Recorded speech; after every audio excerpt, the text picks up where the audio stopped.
Puffs കൊടുക്കും. രാവിലെ വീണ്ടും അദ്ദേഹം വീണ്ടും എന്ന് പറയുന്നതല്ല, വീണ്ടും അത് നിലനിർത്തിക്കൊണ്ട് തന്നെ അദ്ദേഹം പോകുന്നുണ്ട്. നല്ല നാളുകൾക്ക് ശേഷം നല്ലൊരു സിനിമ.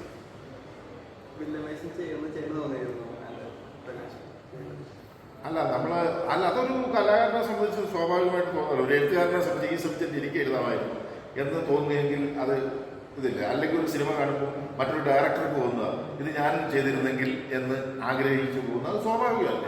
അപ്പോൾ അങ്ങനെ ഒരു വേഷം കിട്ടിയാൽ ചെയ്യണമെന്നുണ്ടോ ചെയ്യാം എന്നുള്ള ഒരു ഇതുണ്ട്. പക്ഷെ നമ്മൾ ഒരു മത്സരിച്ചോ അങ്ങനെയുള്ള ഒരു ഇതിലല്ല. അത് നമ്മൾ വേറെ വേഷത്തിലായിരിക്കും ചിലപ്പോൾ കാണുന്നത്, അല്ലെങ്കിൽ വേറൊരു ഇതിലായിരിക്കും കാണുന്നത്. അപ്പൊ അങ്ങനെ അതൊരു അല്ല, അത് ഒരുപാട് പേര് എന്നോട് എന്നെ വിളിച്ച് ഇങ്ങനെ പറയുന്നുണ്ട്. അങ്ങനെ വലിയ കൂടുതൽ പരിചയമില്ലാത്ത ചില ആളുകൾ നമ്പർ എവിടെ നിന്നൊക്കെ തപ്പി എടുത്തിട്ട് വിളിച്ചിട്ട് നിങ്ങളല്ലേ അപേക്ഷിച്ച് അത് ഗംഭീരമായിരിക്കും മറ്റുള്ളത്. അപ്പം ഞാൻ സന്തോഷിച്ചു. കാരണം വെച്ചാൽ ഗംഭീരമായിരിക്കുന്നു നന്നായിരിക്കുന്നതാണ്. നിങ്ങൾ അപേക്ഷിച്ച് അത് പരമ പോറായിരിക്കുന്നു എന്ന് പറഞ്ഞിരുന്നെങ്കിൽ ഒരു വിഷമം തോന്നി ആരാ ചെയ്തത്. പക്ഷെ അത് വളരെ കറക്റ്റായിട്ട് ചെയ്തിരിക്കുന്നു.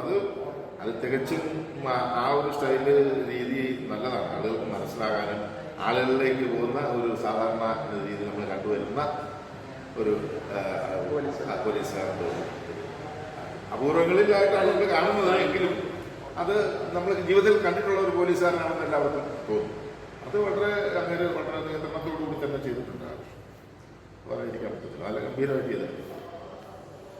അമ്മയുടെ ലക്ഷ്യം വേറൊരു നല്ല മീൻസ് വേറെ കുറച്ചുകൂടെ പ്രൊഫഷണൽ ആയിട്ടുള്ളോ അല്ലെങ്കിൽ വേറെ എന്താ ജോലിക്ക് പോകാൻ ഞാൻ ചോദിച്ചാൽ നിങ്ങളുടെ ഇഷ്ടം ഇതല്ലേ, അതുപോലെ അവരുടെ ഇഷ്ടം അതാണ്. എല്ലാവർക്കും ഇല്ലേ അവരുടേതായ തീരുമാനങ്ങളും ചിന്താഗതികളും ആ രീതിയിലെടുത്താൽ മതി. ആരെയും വേദനിപ്പിക്കാതിരുന്നാൽ മതി. അല്ല, ഒരുപാട് സോഷ്യൽ മീഡിയയിലൊക്കെ ഒരുപാട് അക്രമം അവർക്ക് നടക്കുന്നുണ്ട്. നമുക്ക് എല്ലാവരും ഒന്നും നന്നാക്കി ഒരിക്കലും ജീവിക്കാൻ പറ്റില്ല. നമ്മൾ നന്നാകാൻ നോക്കുക, അതേ നടക്കുള്ളൂ.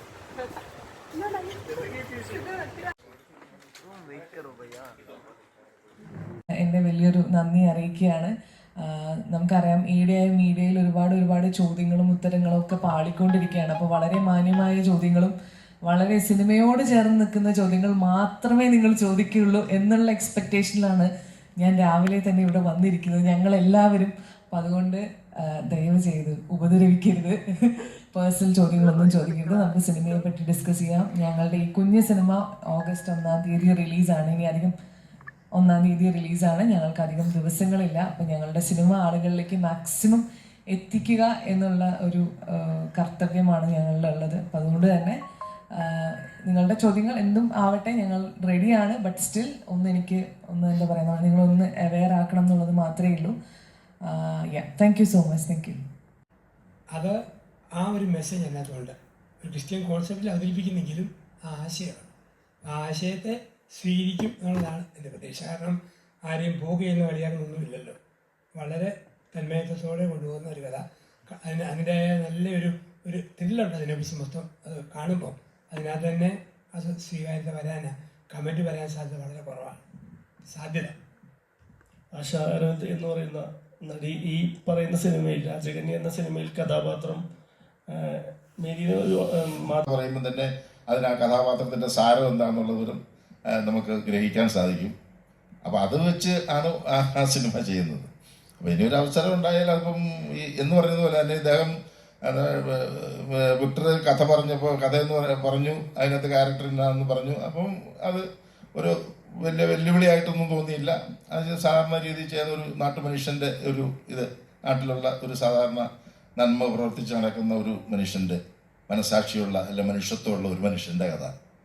അപ്പോൾ അത് നമ്മൾ ധാരാളം കണ്ടിട്ടുണ്ടല്ലോ. നമുക്ക് ചുറ്റുപാട് ഒരുപാട് പേരുണ്ടല്ലോ. അപ്പോൾ 1,00,000 പേരുണ്ടെങ്കിൽ ചിലപ്പോൾ 1-2 പേരൊക്കെ ഇച്ചിരി വ്യത്യാസം വന്നിരിക്കും. അപ്പോൾ അങ്ങനെ ഉള്ള ആളുകളാണ് നമുക്ക് ചുറ്റുമുള്ളത്. അതുകൊണ്ട് അത് എളുപ്പമാണ്. പക്ഷെ ഒരു ദുഷ്ടനായ മനുഷ്യനെ നമുക്ക് അവതരിപ്പിക്കാനാണ് ചില പ്രയാസമുള്ളത്. കാരണം ഈ എത്രയെല്ലാം പറഞ്ഞാലും അത് നമ്മുടെ മനസ്സിലേക്ക് അങ്ങോട്ട് കയറില്ല. കുറേ പാടുപെടേണ്ടി വരും അതിന് വേണ്ടിയിട്ട്. അപ്പം അങ്ങനെയുള്ള ഒരു സിനിമ അല്ലാത്തത് കൊണ്ട്, കഥാപാത്രം അല്ലാത്തത് കൊണ്ട് നമുക്ക് പെട്ടെന്ന് അതിലേക്ക് നമ്മുടെ സ്വഭാവം അല്ലെ നമ്മുടെ മനസ്സുമായിട്ട് നമ്മൾ ആഗ്രഹിക്കുന്ന രീതിയിലുള്ള മനുഷ്യൻ്റെ ഒരു പ്രവർത്തന മേഖലയാകും എന്ന് ഉള്ളത് കൊണ്ട് നമുക്ക് പെട്ടെന്ന് അതിലേക്ക് വരാൻ സാധിക്കും. നമ്മുടെ അച്ഛൻ വല്ലപ്പോഴും ഒക്കെ സിനിമയിൽ